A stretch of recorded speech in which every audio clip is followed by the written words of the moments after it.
Hello, today's daily reading comes from the book of Judith, chapter 3, and reads as follows. And they sent him messengers with words of peace, saying, Behold, we the servants of Nebuchadnezzar the great king lie before you. Use us as it is pleasing in your sight. Behold, our dwellings and all our country, and all our fields of wheat, and our flocks and herds, and all of the sheepfolds of our tents lie before your face. Use them as it may please you. Behold, even our cities and those who dwell in them are your servants. Come and deal with them as it is good in your eyes. So the men came to Holofernes and declared to him according to these words.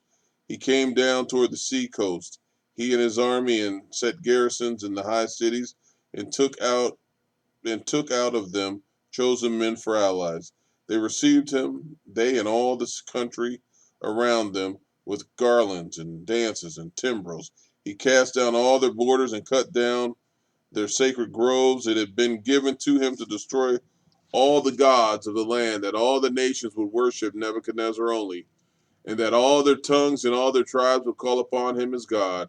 Then he came toward Esdraelon, near to Datea, which is opposite of the great ridge of Judea. He encamped between Geba and Sepothus. He was there a whole month, that he might gather together all the baggage of his army. The children of Israel that lived in Judea heard all that Holofernes and the chief captain of Nebuchadnezzar's king of the Assyrians had done to the nations, and how he had plundered all their temples and destroyed them utterly.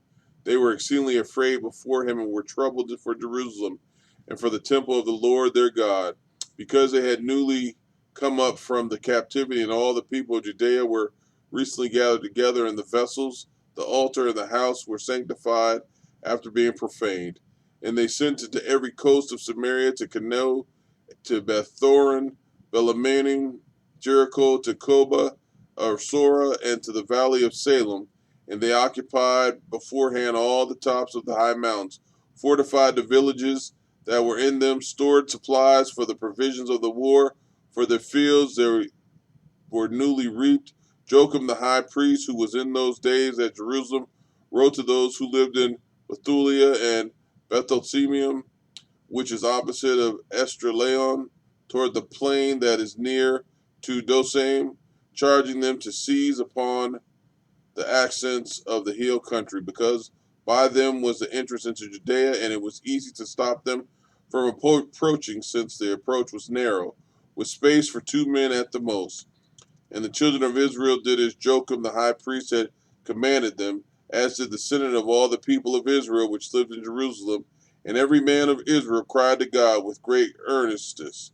And with great earnestness they humbled their souls, they, their wives, their children, their cattle, and every sojourner, hireling, and servant, bought with their money, put a sackcloth on their loins. Every man and woman of Israel, and the little children, and the inhabitants of Jerusalem, fell before the spread of their sackcloth before the Lord.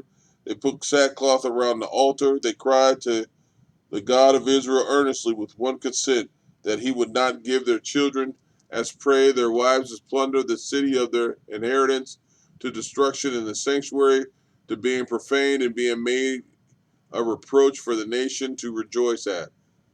The Lord heard their voice and looked at their affliction.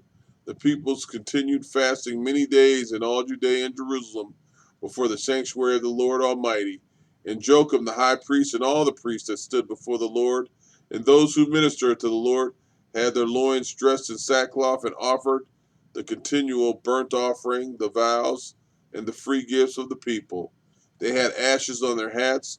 They cried to the Lord with all their power, that he would look upon all the house of Israel for good. Amen.